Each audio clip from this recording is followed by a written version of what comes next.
l'heure de la mort. Elle était comme un bruit de fond permanent que nul n'oubliait une seconde. Chacun savait qu'au bout de tous ces actes se trouvait sa propre disparition. Et cette angoisse gâchait tous les plaisirs. Woody Allen, un philosophe américain de la fin du XXe siècle, avait une phrase pour décrire l'état d'esprit qui régnait en ces temps-là. Tant que l'homme sera mortel, il ne pourra pas être vraiment décontracté. Manuel d'histoire, cours élémentaire, 2e année. 2. Journal intime de Michael Pinson. Ai-je le droit de tout raconter? Même à présent, avec le recul, j'ai du mal à croire que ce qui s'est passé s'est réellement déroulé. J'ai du mal à croire que j'ai participé à cette formidable épopée. Et j'ai du mal à croire que j'y ai survécu pour en témoigner.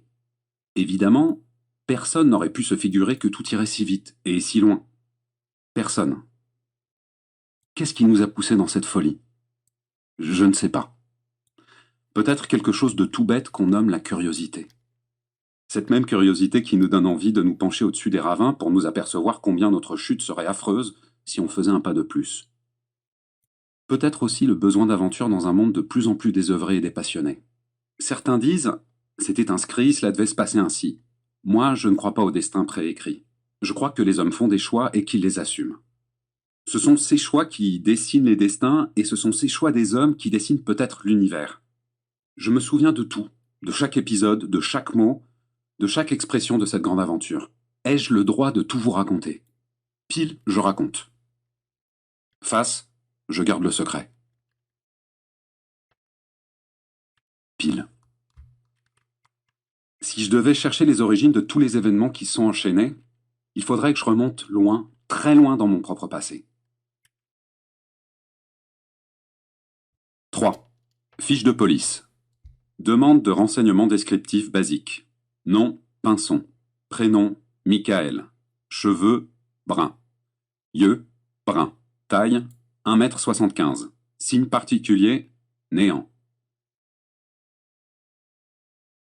Du mouvement thanatonotique. Point faible, manque de confiance en soi. 4. Chez Dupont, tout est bon. Comme pour tous les enfants, il y eut pour moi le jour M de la découverte de la mort. Mon premier mort était justement un homme accoutumé à vivre parmi les cadavres. C'était Monsieur Dupont, notre boucher. Sa devise était inscrite en gros caractères sur sa vitrine. Chez Dupont, tout est bon. Un matin, ma mère m'annonça qu'on ne pourrait pas acheter chez lui du filet mignon pour demain dimanche, car Monsieur Dupont était mort. Il avait été écrasé par une carcasse de bœuf charolais qui s'était inopinément décrochée. Je devais avoir 4 ans. À brûle-pourpoint, je demandai à ma mère ce que cela signifiait, ce mot, M-O-R-T. Ma mère se montra aussi embarrassée